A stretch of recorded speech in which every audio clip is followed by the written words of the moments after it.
And we're live. Great. All right, we'll get this train rolling. Good afternoon, everybody. It's Friday, March 19th, 2021. Today we've got more rumors about Apple's spring event and future Apple devices, and we're saying goodbye to another Apple product on this week's iMore show. Joining me as always, although from a warmer location than usual, is iMore contributor Karen Freeman. Hiya, Karen. Hello. And joining us again as our special guest is iMore writer Luke Filipovich. Thanks for joining us again, Luke. Yeah, thanks for having me. Excited to talk about the stuff this week. Yeah, and there's a lot to talk about because no sooner did Apple kill the iMac Pro, kind of ungracefully, in my view, that there's another product that we're saying goodbye to, and this time it's the original HomePod, which frankly I didn't see coming. At least not like this. I thought maybe they'd replace it, but no, no, they didn't. Yeah, it's an interesting one because the HomePod was always a very interesting product in the fact that it never really seemed to satisfy the smart speaker crowd, and they kind of pivoted the marketing and stuff, especially later on, to being more about the sound quality, which is very, very good. If you've never listened to a HomePod, it's actually quite fantastic. But in terms there is no way around it. There are other smart speakers that kind of do more for you if you're looking for actual smart capabilities. And the asking price was pretty steep. And I feel like the HomePod Mini kind of makes more sense for what Apple's going for with like a Siri and compatible speaker. So I agree. I was shocked when I heard this. I didn't think it was going to happen, but I kind of can also see the value in making a move like this. Well, that's what I think is interesting. So when Apple debuted the HomePod back in 20, they debuted it in 2017, but it didn't launch until 2018 because it was late, like a couple of times, I think. But when they originally debuted it, they did focus on sound a lot. They didn't say this explicitly, but it really was positioned more as a Sonos competitor than, say, an Alexa competitor, like an Echo competitor. Absolutely. I was working at the Apple Store when the HomePod came out, and all the training that we received on the HomePod was all about the speakers, the sound quality. There really was, and it was like, oh yeah, and you can operate Siri through it. But that was definitely not the focus. Yeah, it was an expectation versus reality thing. I think, Apple wanted to sell a smart speaker. I mean, they've wanted to sell like higher end audio equipment's usually like thousands of dollars, but mainstream high end Consumer high end. They've been wanting to do that for a while. They tried first with the iPod Hi-Fi, which always fascinated me. It was an iPod dock in essentially an Apple designed boombox, as far as I was concerned. But I think that for a smart speaker, or as a speaker, the HomePod is excellent. I have two of them next to me, and they're the sound system for my Apple TV over here. It's great. And, just even through iOS 14, or HomePod software 14, which is actually now a variant of tvOS, it's been getting solid software updates, like, hovering your phone over it to hand off music or bring music onto your phone. And the Dolby Atmos and Dolby surround sound stuff that was added in iOS 14. Yeah, Chris in the chat, they really did. They talked a lot about that. I think they called it an anechoic chamber or something like that when they tested the HomePod. Yeah, they spent a lot of time talking about that. Yeah. And so, it's just it. Yeah, I think people were expecting an Alexa competitor or an Echo competitor, and they got a Sonos competitor, and they wanted Apple to want to make an Echo competitor, but Apple didn't care. Well, I think that's kind of what the HomePod Mini is. Well, yeah, now. Right. But so I guess the HomePod just wasn't selling that well. It didn't sell that well when it first came out, at least not in my store. My question for the both of you actually is, so now the HomePod Mini is really the only HomePod that Apple sells. I mean, it's sort of while supplies last with the OG HomePod, but should it? I mean, do we think Apple will replace this one? Maybe not anytime soon, but at all? Do we think we'll one day see the return of a bigger HomePod? That's hard to say. I think if we're talking about Sonos as sort of, I mean, the HomePod Mini maybe is more Echo competitor-y, if that's a word. It's not. But if we're talking about Sonos, like Sonos actually just released a portable Bluetooth speaker that's Sonos, right? And I've always wondered if Apple would maybe get into that game. Especially after making the HomePod Mini, where I almost want the HomePod Mini to not have the cable attached to it, and I want to take it around and put it on picnic tables and take it camping with me and things like that. Like it's such a good little speaker that if they could add portability to it, I think that would be a really cool product. In terms of getting something bigger, I think it's possible. I think maybe they're trying to figure out where do they want to compete. Like if they wanted to compete with Sonos, which I would agree that's a better comparison with the original HomePod, they need to, I don't know, I feel like they have to maybe look into that market a little more or something, because it never really quite hit. The hi-fi speaker people were kind of like, this is maybe too much, and then the people who just wanted us an Echo were like, well, this is definitely too much. So I feel like if they're going to bring back a bigger HomePod again, I think they really need to figure out exactly what they want it to do and what they want it to compete with, and then it should resemble that.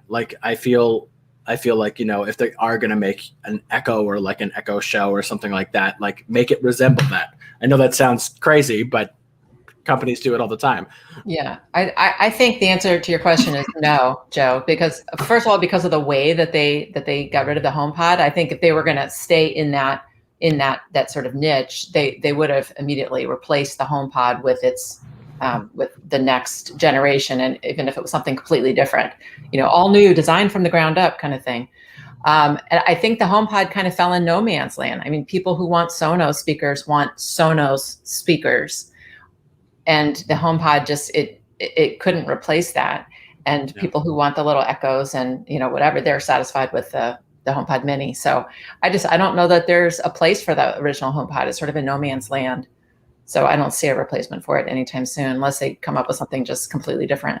The way that I think the issue that one of the big issues that the original HomePod faced was it really launched as this Apple Music speaker. It was a speaker for Apple Music subscribers. And now they've added the ability for third-party services to get onto the HomePod through app updates. But, Pandora, I think, is the only one that does that right now. You can label Pandora as your default music service on the HomePod, but that's it. Spotify isn't there yet. It's sort of, it feels like it is, as Netflix is to the TV app, Spotify is to the HomePod, even though Spotify complained forever about not being able to be on the HomePod. Mm-hmm. Where are you now? Now the HomePod's gone, Spotify, you waited too long. I feel like Spotify and Apple have this sort of prickly relationship. Oh, yeah. Oh, absolutely. And it's, and it's so unfortunate because as a product, Siri difficulties aside, I think this is a fantastic speaker. And the price that the price it came out with is not necessarily the price it's been selling at. Not far into its life cycle, the HomePod was on sale pretty much everywhere except Apple. Mm-hmm. It was down to $299 and sometimes even $249, which is probably a better price for it anyway. It would 300 300 is kind of that cutoff. Like anything over 300 is a really expensive audio equipment. Yeah, I think that if Apple had launched at say $249, that would have been better. If they wanted to sell something for $349, an even bigger version, or I don't know, If they wanted to go even higher, a sound bar, a home bar. Get me the iHome bar. Oh, the iHome bar. Ooh, that's a whole lot in one name. But yeah, I just, I think if they had focused on getting compatibility with other services on it, it could have done better, even at its price point. Yeah, maybe so. Yeah, it was lack of services, and also like just, I feel like the big thing about Sonos, if you want to compete with Sonos, then you have to make multi-room audio work like way better than Apple did. Well, and they didn't even do that till later. I think AirPlay 2 works fine, but AirPlay 2 wasn't really, it was really kind of nascent. When HomePod first came out, I think it had been announced. I think it was out. It just wasn't really well adopted. So you could like connect your HomePod to a Sonos speaker that you had, and you could do multi-room audio. And I actually like the interface better than Sonos's app. I think it's just, it's a couple of quick taps, but yeah, just the timing wasn't right, and it's not what people expected it to be. But if you expected Siri in a cylinder to be as good as Alexa, I'm not sure you were waiting for the right thing. Yeah, I just think it was one of those no man's land products. Yeah, just they never found their niche. Yeah, I think they got the design right on that first one. So yeah, that's unfortunate. I've always liked the design. I wonder if it does eventually come back, will it just be a bigger version of the HomePod Mini? So we just have like these, these like volleyball sized. Oh my gosh! No, like the tops of them cut off. That would be weird. I'd love it though. I would stare at him and laugh. So moving on from the dearly departed HomePod, to the not yet arrived, we'll call it spring event, because there's a lot to talk about here. There's a lot to unpack here. First things first, there's not going to be one this month. There's not going to be an event this month. We've been thinking forever that there would be, but yeah, but I still think we might get one of those dribs and drabs, like daily press release type things. That is, I think, certainly a possibility. I would imagine it would have to be next week, but I think it's a possibility. But now we're hearing, April for maybe even the centerpiece. I don't think AirTags will end up being the centerpiece. I think it'll be this, and this is the rumor that gets me really excited, this iPad Pro. So yeah, we're rumored to be getting a new iPad Pro in April, and it's supposed to come with some pretty hefty new specs. So Karen, do you want to talk about this a little bit? Yeah, you have to give me a minute to pull up the article. This week. Let's see. Actually, why don't we let Luke do this one, because it's going to take me a minute to find. Sure. Yeah. I mean, when it comes down to it, like, we were all kind of preparing for a March event, and then we had talked about this before on the show about how like a lot of the stuff that is coming up that we kind of know is in the pipeline that should be ready to launch either right away or even now technically, are all things that wouldn't be weird for Apple to throw in a press release update. AirPods have come out via press release many times. AirTags, like, you think because it's a new product that it would, but it's also not like it's this gangbuster, super innovative, amazing thing. You think they'd want to spend some time talking about it, but it also isn't completely out of the realm of possibility that they would maybe, throw out a press update and release those. The iPad's really the only thing, because of the different changes that we're hearing, mini LED, potentially different features from the 12.9 to the 11-inch, potentially, the different display and things, like, because that's so significant, especially for that market, Like, I really do think they're definitely not going to just toss that out in a release. That's my opinion. I don't think that would go into release. I think they would want to talk about that. They'd want to have an event around that for sure. There's one particular change that I'm focused on with this iPad Pro, that it's not mini LED and it's not one we'd heard before. And that's the potential addition of Thunderbolt to the iPad Pro. Right. Yes. So how do you think that will play out? Why does that get you so excited? So first of all, because Thunderbolt is so very, very fast. Right. Very fast. I'm wondering exactly what this rumor really means, and I'll explain myself. So first of all, what we're hearing is the chip that's going to be in this iPad Pro. I don't know that this would surprise anybody, but it's going to be sort of M1 level, probably not called M1, probably not the M1 chip. They'll probably still differentiate it as a 14X or something like that. But that level of performance. But yeah, Mark Gurman over at Bloomberg says that this new iPad Pro is going to have Thunderbolt. Now, the Thunderbolt, for those that aren't aware, Thunderbolt uses the same connector as USB-C. Thunderbolt just has greater throughput. But what's the sort of wrinkle in this is, I wonder, is this actually going to be called Thunderbolt? Because I think it was a couple of years ago now, Intel, who has the trademark on Thunderbolt, released the Thunderbolt 3 spec to the USB consortium, and Thunderbolt 3 provides the basis of USB 4. And so I wonder, are they going to call this Thunderbolt, or are they going to call this USB 4?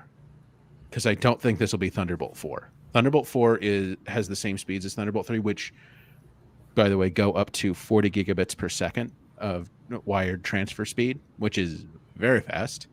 So it has that, but Thunderbolt 4 has that same speed, but it just has more throughput. Like, you can basically fit more through the laneway. Okay, so you're getting very small picture here. Can you like pull out to the big picture? Like, how will that affect how you use your iPad Pro? So for the most part, I think day to day it won't affect. It really depends on how you use your iPad Pro. For instance, if you're, say, or a videographer and you use your iPad Pro for that sort of thing, this level of data transfer, it's gonna hopefully it's gonna help you get your stuff onto your iPad super fast. So it's going to make the iPad Pro more pro, in other words. More pro, yes. But also the thing I was thinking about with this is, so right now on the iPad Pro with USB-C, you're kind of limited to, you have these little USB-C hubs that you can connect, and you can connect like a USB-A port and an SD card slot and things like this. With a Thunderbolt port, like a true blue 40 gigabit per second Thunderbolt port, what you're looking at is greater connectivity with accessories. Like, so we just this week, Kensington launched that $400 dock that they showed off at CES. Things like that can have more ports, more powerful ports. There may be even theoretically even another Thunderbolt port, because Thunderbolt daisy chains. So you can actually daisy chain Thunderbolt accessories together, and you could potentially do that with a Thunderbolt port on an iPad. I think it really just expands the level of accessory you can attach to this thing. In addition, if you're someone who backs up your iPad to your Mac using a wired connection, that's going to be faster. Will it charge faster, do you think? Because I feel like my iPad Pro charges very slowly. I don't know that it'll charge any faster. My iPad Pro tends to charge quickly because I use the 29 watt charger. Now I guess Apple sells it as the 30 watt charger now, but yeah, Thunderbolt doesn't really affect charging as far as I know.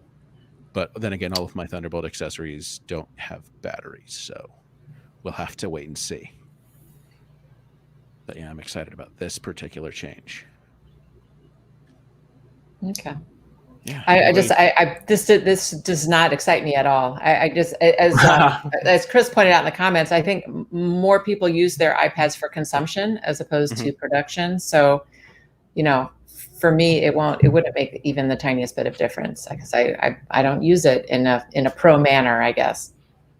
So for people who are using it to watch videos, maybe play a few games, it's not the perfect gaming device, but some casual gaming maybe, FaceTime videos, that sort of thing.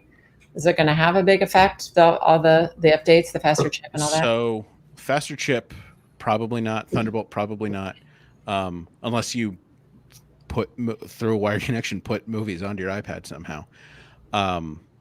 Then yes, that would. But for those people, I would also suggest an iPad Air maybe suits them better, especially because it will cost a lot less than the iPad Pro. Also, especially because the mini LED technology is rumored to possibly only come to the 12.9 inch, which is like at least $200 more expensive so far than the 11 inch. I don't know that this should for people who use their iPads as consumption devices. I don't know that this should excite them. There are other rumors that we might talk about a little bit later about iPads coming later this year that might excite them, but yeah, not this one. This one is for people like me who are really real iPad geeks, like to use their iPad as productivity devices as much as they can. This does sound like some pretty exciting stuff, especially the chip being on par with the M1. Yeah, that seems like the biggest deal. Yeah, sort of I would imagine it really a MacBook Air in tablet form running iPad OS. Yeah, that's pretty cool. That is pretty cool. I'm looking forward to that. So yeah, the iPad and AirTags have been heavily rumored to be coming in this, now we'll call it spring event, for a while now. There was another rumor kind of recently that we'd also be seeing AirPods, but it doesn't look like we're going to be seeing, at least not AirPods 3, until later this year. A recent report cropped up that those won't enter production until Q3, I think. So, Karen, do you have this up? Yes. Maybe want to talk about. So yeah. I mean, we thought we were going to be getting them next week because we'd heard numerous reports saying that they were all ready to go. But now the new report from I don't know how to pronounce it. Kuo. Ming-Chi Kuo.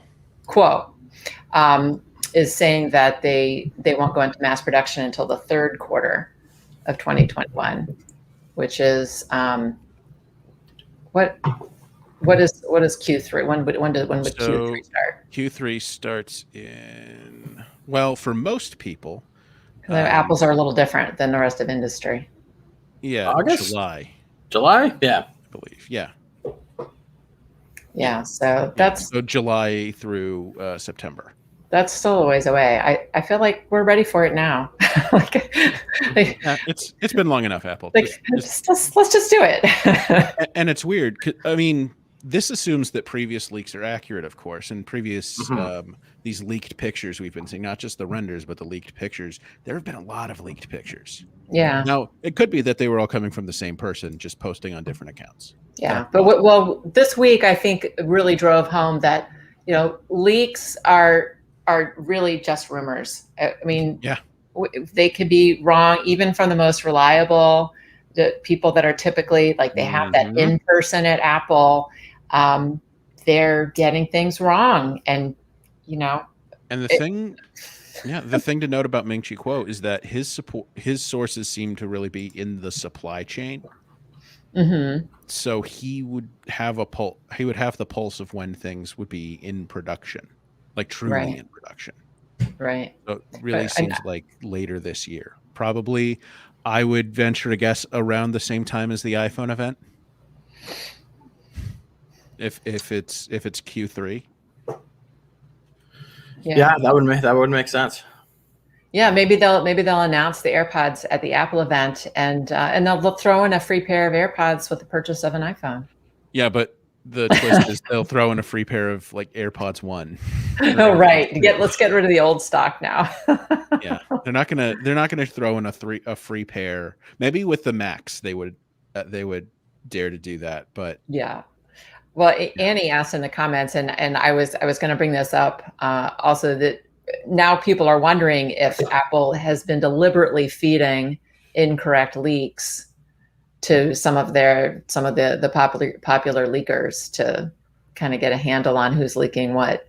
I mean, it's very sort of James Bond, but it's a little 007, but at the same time, the people who they seem to have caught in this, the leakers that seem to have been caught up in this particular March 23rd, first March event and then March 23rd event thing, it's suspicious, like that all of them, especially the leaker known as Kang, who has been mostly accurate, like highly accurate in the past. They seem to have been caught up in this as well. And the leakers were very confident too. Yeah. Very confident. Yeah. I mean, John Prosser bet his eyebrows on and this. He's losing his eyebrows. So well, it's actually interesting. I actually watched his most recent video, and what struck me about it is he had another source, a different source, telling him it was April, and then a different source was telling him no, March 23rd, and then he didn't listen to the April person. He listened to the March 23rd person, and I find it fascinating, this whole thing, and the whole leaks kind of horse race is fun to watch, but you have to, I think you should, this is a lesson to always take it with a grain of salt, even from, more accurate leakers. Yeah. Yeah. And, I have most of my friends, I would say, are not really tech people. And I get people tell me all the time things that they have, Apple news that they know about, and it's all leaks. Like they'll say to me, oh, the new AirPods are coming out in next week. And they just say it like to them, it's news. They have no idea that it's all rumors and based on leaks. And I'm like, just hold on. Like, we're not sure yet. Yeah, that's not actually news yet. Yeah. And then they get disappointed when Apple doesn't announce a particular thing. Like, right. Then Apple is delaying, and Apple messed up, and Apple hasn't done anything. Yeah. They never said anything.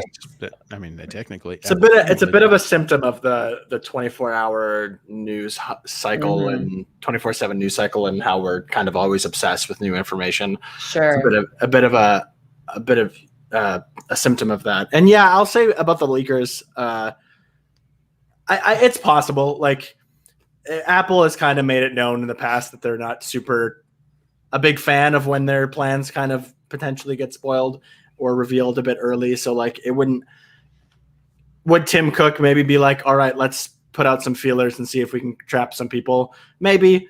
It also could just be that they had it wrong, like something internally changed, something like, we'll never really know, I guess. Yeah. And it is fun to guess, and it is fun to speculate. And, Apple kind of wants it a little bit both ways with the leaks. I feel like, I think for sure. I think they say they don't want them at all, like that's what the company line might be. But I think they inevitably bring up hype, and they inevitably, bring attention to what they're doing. And I think it's a bit of a double-edged sword, right? Like, yeah. And I feel like Apple's been pretty good at trying to play that pretty deftly, because, there have been events in the past where almost pretty much everything has been sort of leaked to us about what's going to be important. We've also, we've been hit with things that we've kind of come out of nowhere before too. So I think Apple knows how to clamp down if they really feel like they need to clamp down on something. I feel like they have that on lock. I think they try to play the leaker game a little bit, and I think this is what we're seeing a bit out of that. Like, they might be having to borrow a term from our the wonderful people across the pond. They might be taking a bit of the piss out of some of the leakers, right? I agree with you totally, Luke. I definitely think they are playing the media for every bit of publicity that they can get. And why shouldn't they? It's got us talking about Apple. We're sitting here talking about it. Look how excited I am for the possibility of Thunderbolt on an iPad.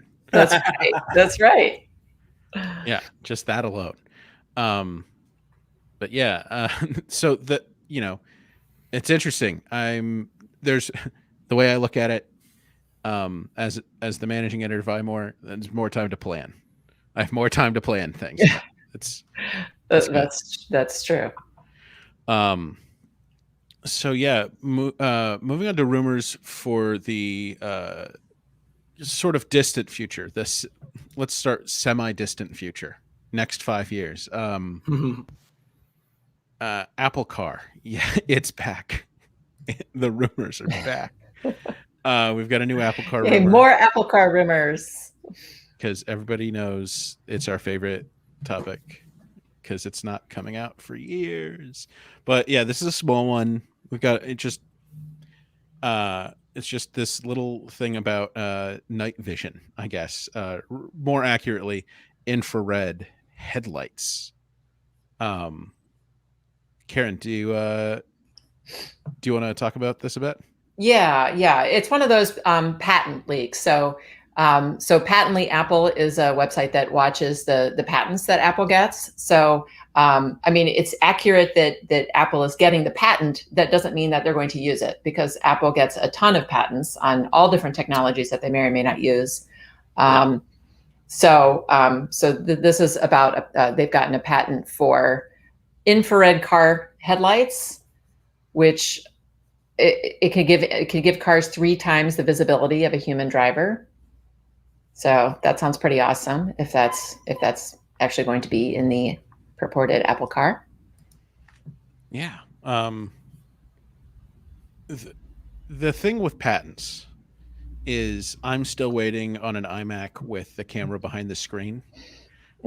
So I, don't read too much into it, but with the Apple Car, and anything could happen. It might come along and it flies at this point. I don't. Right. The hover car. What do you think the proportion is of patents that Apple gets versus actually uses? 20 to 1, 100 to 1. It's a lot. See, that's the thing, and they're always going to use so much fewer. Any company is going to use so much less of them than they have. Right. Fewer of them than they actually have.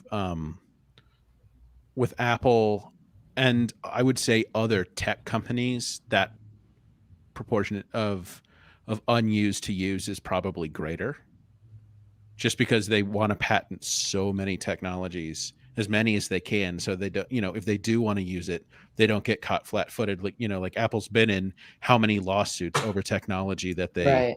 It's way cheaper just to get tons of patents, just in case. Yeah.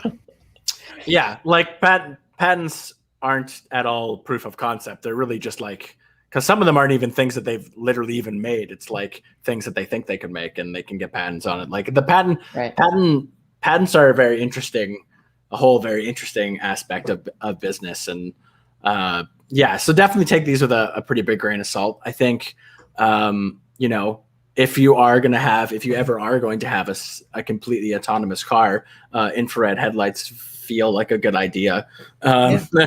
If I'm going to let a machine actually drive for me. But I think we're a little more than 5 years out from that. So when you hear about, sorry, Karen, go ahead. I was just going to say, if a car is going to be driving for me, I would like it to have better vision than me, for sure. Yeah.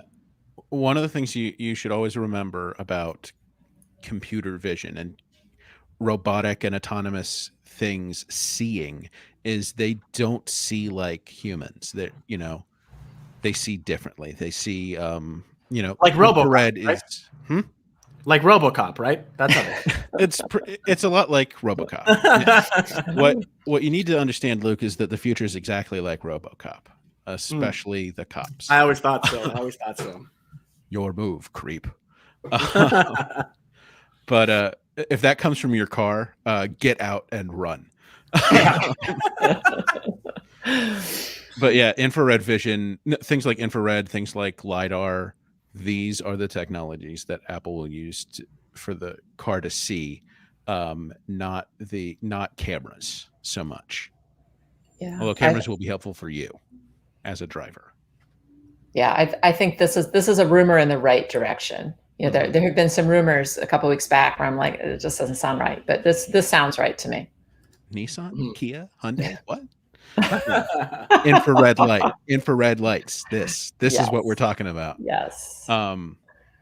Yeah, definitely. And also things like that. This is how, like, I've long suspected that there's not going to be a camera on Apple's AR glasses when they eventually come into being. It's going to be computer vision stuff, but for privacy reasons, Apple might not include a camera.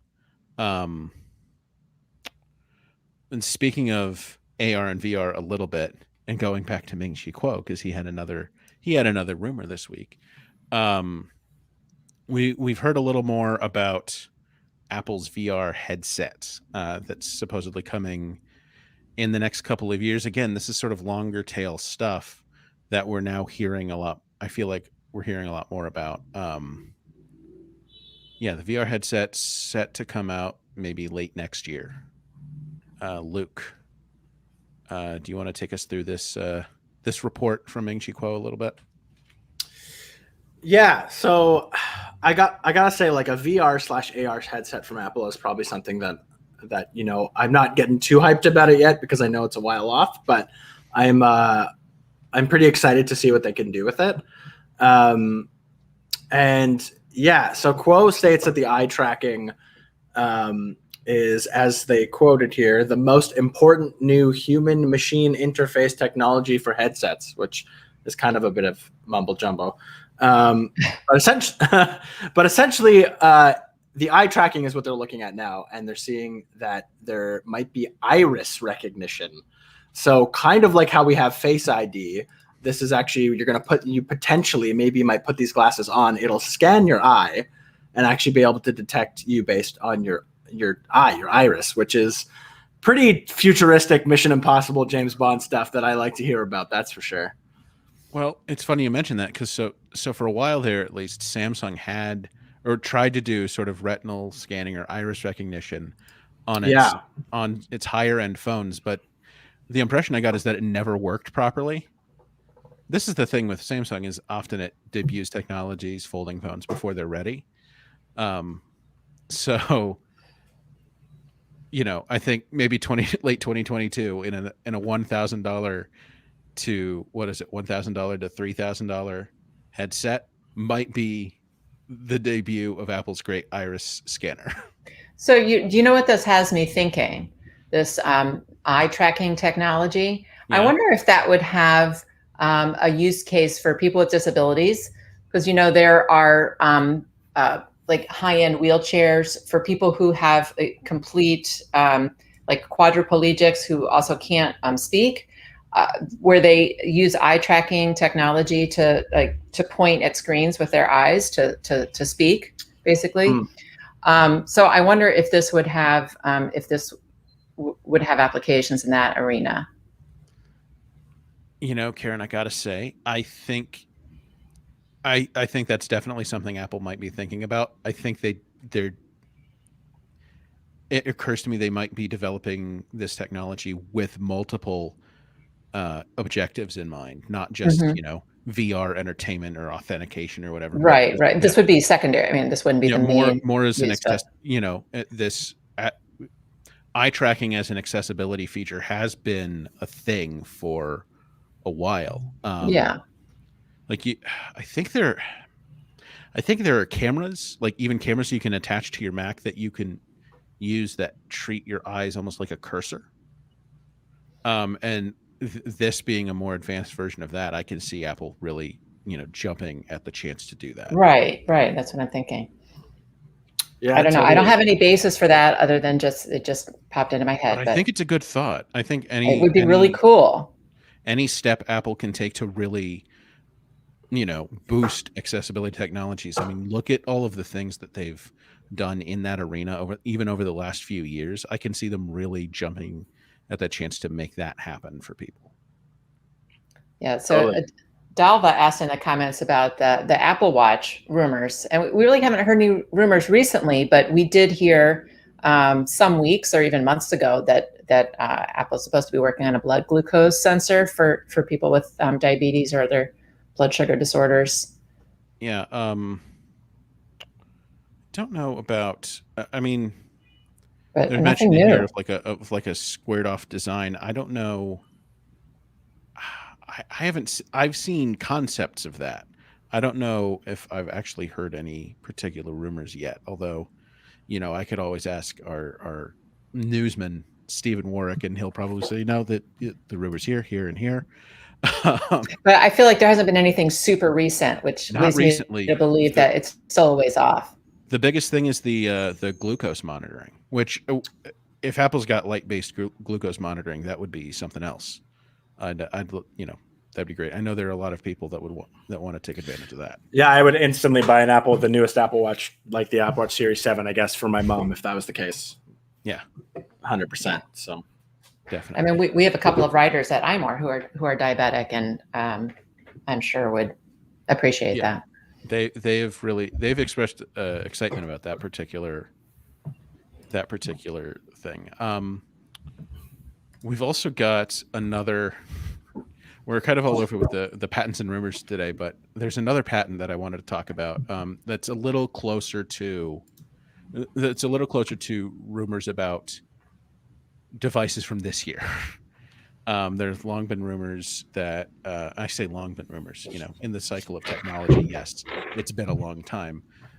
Rumors that Apple's adding under display Touch ID to the iPhone 13 this fall, which yes, I like it. I like it. I like that rumor, but I feel like I'm the only one who doesn't. I'm like the only one who, like, I think it's just inevitably to me, is it going to be better than just a regular old Touch ID sensor? Like, put it in the side button like you did on the iPad. Just put it in the side power button and have Face ID and Touch ID and just let it ride.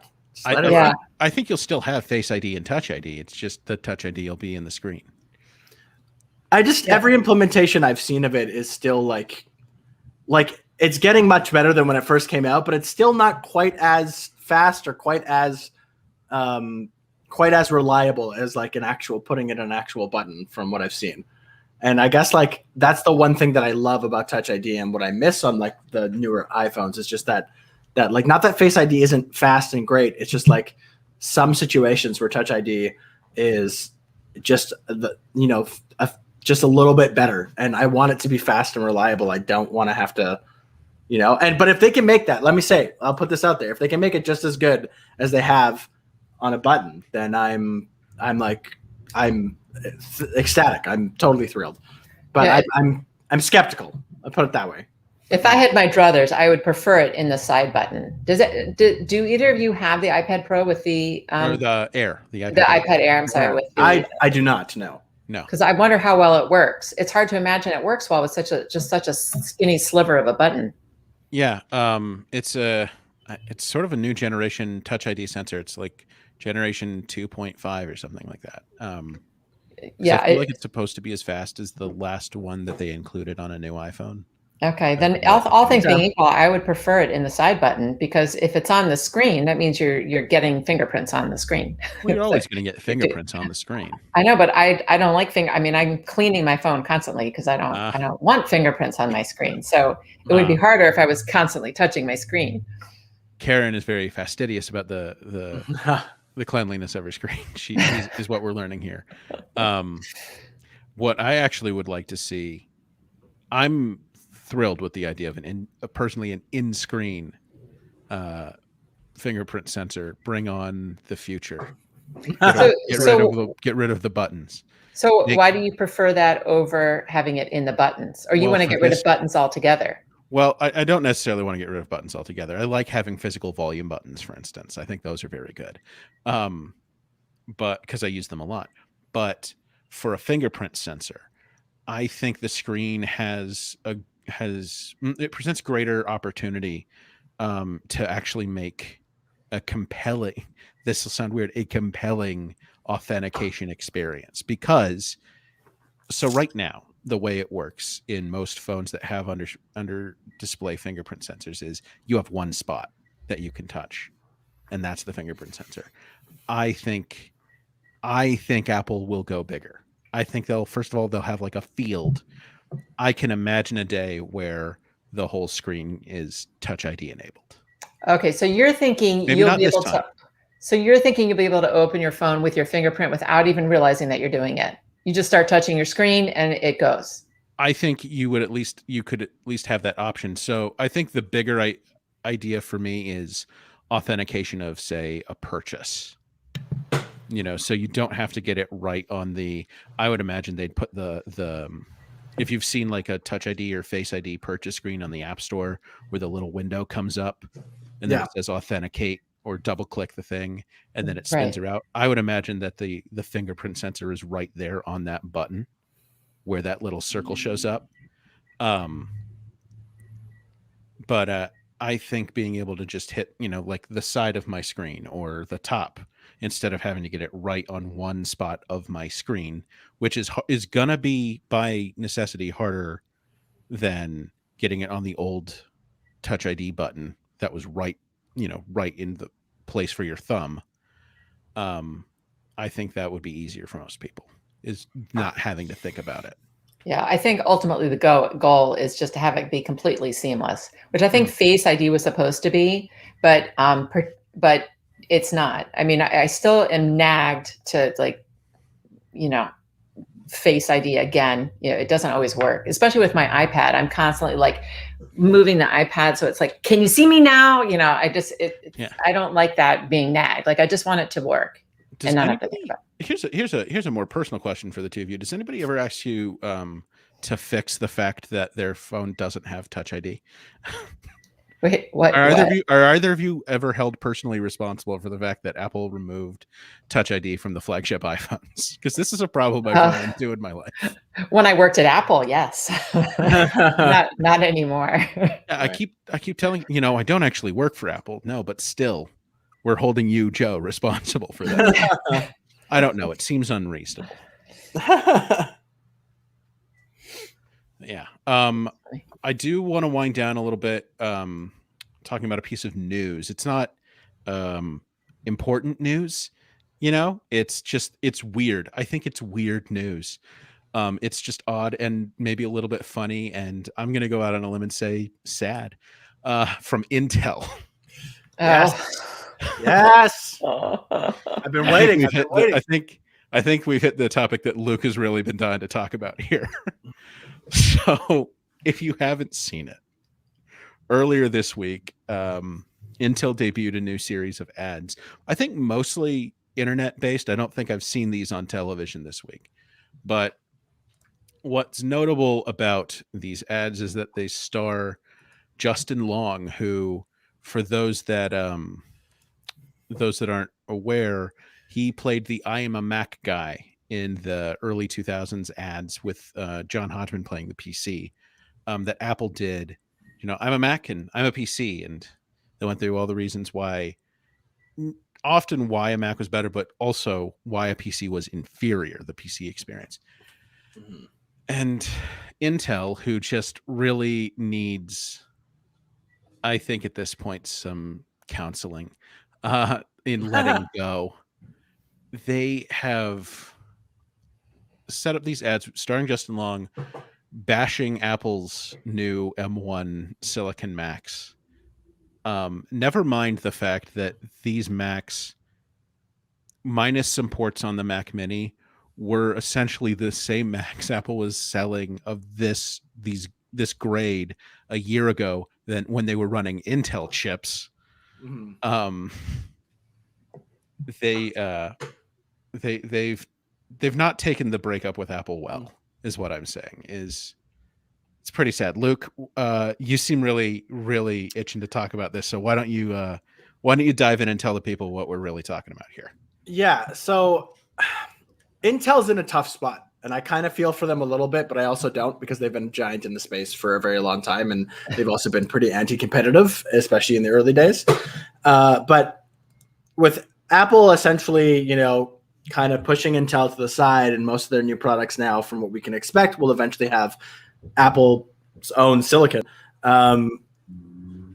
Intel's obviously losing a very big customer base because they're losing Apple from a production standpoint, but they're also using people who look to Apple products and actually do look at the processors in them and see what they do, and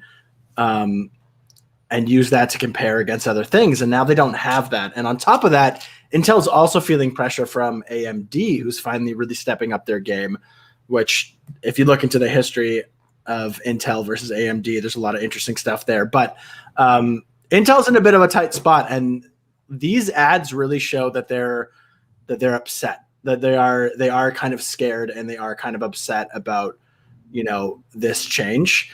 And it's really, really interesting. What I think is so awesome about these ads is they're equal parts brilliant and equal parts terrible. So like bringing back Justin Lawn was a brilliant move. I actually love that so much. And I feel like whichever ad executive made that decision, like pay them more. That was amazing. The problem that they have is that Intel is really trying to do this whole like highlighting what Intel does better than what MacBooks do, I guess. Like it's mostly laptops they're focusing on right now. But Intel is just the processor.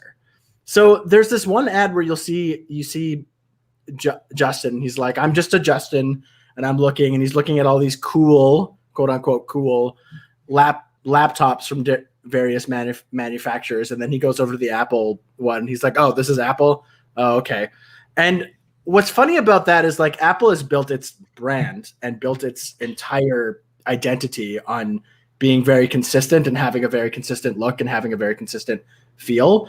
And by Intel attacking that, it just kind of looks childish because like they're not really saying anything. Like all they're really saying is, look at all these different form factors you can get in these laptops, which they don't make, by the way. They only make the chips that power them. They don't make the fancy laptop that has two screens. They make the chip inside of it.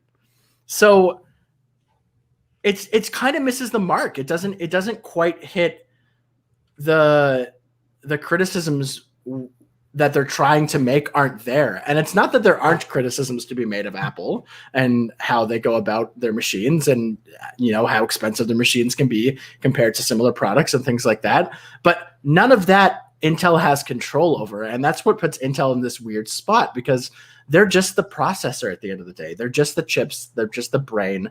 And like Apple's everything. Apple's everything. It's the brain. Now it's the brain. Now it's the heart. It's the look. It's the appearance. It's the experience from when you open the box to when you first turn it on to when you are trading up to the next iMac after 5 years of having your MacBook or whatever. It's the entire experience. And Intel only offers anybody, regardless of what Intel product you get, a very slim amount of that experience. And they're trying to take down a Goliath. They're trying to be David, and they're trying to take down a Goliath, and they're not doing it very well. They only brought a rubber band. They forgot their actual sling. Yeah. Perfect. Well, there are a couple of things that I find weird about the whole thing. Well, first of all, as Phone pointed out in the comments, there are still Macs that have Intel chips. They're not all gone yet. I assume they're all being phased out soon, but they're not yet. Yeah. They're still there in the Apple Store. So it's kind of weird that they're attacking Apple while they're still a partner. But and the other thing is we're all old enough to remember those commercials with Justin Long, the I'm a Mac and I'm a PC commercial. But the younger millennials and Gen Z are not. So remember when they had the PC guy at the end of the Apple event? There were a number of people on Twitter that were like, "Who is that guy?" That was for us. Yeah, right. That was for us old people. Mm-hmm. I think we all feel get in there. Yeah, I feel like I agree with you, Karen. Totally, like bringing back Justin Lawn from that perspective is like there are going to be consumers that are like, okay, I don't understand why this is relevant, but there's still a lot of people that remember that. Like that was my heyday. Like I remember those commercials to a T. They were like some of my favorite commercials back in the day. I still go rewatch them on YouTube every now and then because I love them. Yeah, but you're dangerously close to middle age, Luke. Oh, I know. And but I can say that as somebody who's well in it. No, I know that, but I feel like I'm also sort of, I am sort of that, that young professional who's now got disposable income, who has a job, is out of college. I'm still very much, I'm very much a prime consumer of Apple products and, just general tech and products. So I feel like it was brilliant in that respect that, like, yeah, you might not be getting the wink, wink, nudge, nudge to everybody who sees it, but there's still going to be a lot of people that understand what they're doing. And I think, like, I love when companies do that. Like, one of the interesting examples, like, this is a side note, but Taco Bell ran a bunch of commercials with a bunch of people called Ronald McDonald. That was their actual name. And then they were talking about how much they love Taco Bell. And just like that kind of brilliant advertising just makes me smile, and I love it. So I like the cheeky nudge nudge stuff that companies sometimes do. And I think this was a decent play by Intel. I just wish the content of the ads were a little more up to snuff rather than just the appearance of Justin Long. Because at the end of the day, Intel's just saying that Apple can't do all these things, but Intel only does those things because manufacturers and other companies have put their chips into their designs and into their computers. Like, Intel isn't actually controlling the form factor of some Asus laptop that comes out, It's very weird. It's very weird. Yeah, you're right, Luke. I agree. One of the things that sticks out to me is in this sort of comparison list that they've got is multi 4K display support.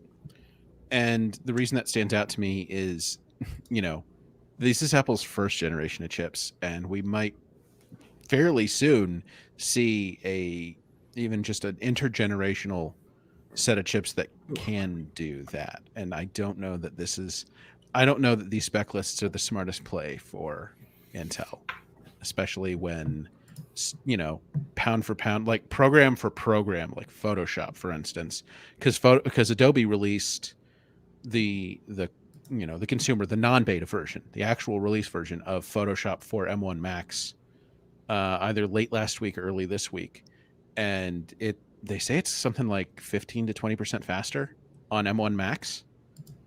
And keep in mind that these are still the lower end models that we're going to see. Yeah, and it's things like that matter to, say, creative professionals. Even though these are consumer level devices so far from Apple, that really just kind of I think they show how much straw grasping is going on right now for Intel. Yeah, for sure.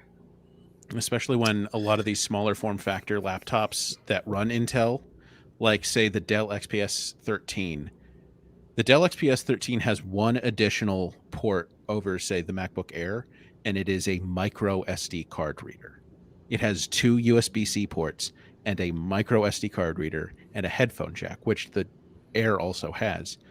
So, I mean, you have computers like this too, Intel, running your chips. And maybe Intel should have also gotten the dude, you're getting a Dell guy. just that. Do you want to go way relevant. back? Oh, God. So it's unfortunate that they've gone this way, but Luke's also right. They're in a tough spot. Yeah, I'm interested to see where it goes, though, because I'm assuming this is obviously just the start of, like, a somewhat larger advertising campaign, and it'll also be interesting to see if Apple does anything to respond. I'm going to assume probably not. It'll probably just go around about its business. Apple doesn't have to. It's a trillion, trillion 1 point freaking whatever they're at this point at the market cap, and I don't think they're going to lose any sleep over this. But it will be interesting just to see if Intel. Because there are some people that are making these criticisms of Intel in these ads. I'm curious if they'll kind of correct course and maybe tailor them a bit more, and then they might have a bit of a stronger punch and a stronger impact. So we'll see. Yeah. I'm interested to see where it goes. Yeah, it's what Apple, or what Intel needs to do. They don't need Justin Long. They need to ship their new processes on time and not delay them into 2023. Which that would probably help. They need to be a better company. Is that what you're saying? They need to be better at making chips. They just need to be better at it. They've been lapped by AMD and Apple now. Apple, they've been lapped in processor silicon by Apple. Yeah. And actually, Apple's been running circles around them for years. It's just now that's hitting the desktop and laptop space. It's yeah, I mean, Apple's been making its own chip for iPhone for since the beginning? Did the original 2010. Okay, 2010. I was like, I think it was not quite the very first one, but it was pretty early on that they started making their own chips. So, and even then, before then, they were designing them with Samsung. Exactly. Yeah. So it wasn't even Intel. Yeah, and now that's just moved over to Intel's lane. It's made them very sad and desperate, I think. All right. We've come down to the end of our hour. This was a fun one, sort of a grab bag style. Had a lot of fun talking about Intel. This one. Thanks, Luke, for being on the show this week. Yeah, no problem. Thanks for having me. Yeah, I want to say thanks to our live listeners and commenters. Lots of good comments this week. Thanks, everybody. I want to thank everybody who's going to listen later in their podcatcher of choice. Thanks, of course, to the wonderful Jim Metzendorf, who's going to make us sound great, as always. And that has been the iMore show for this week. We will see you, press release or event or no press release or event, next week. So see you later, everybody.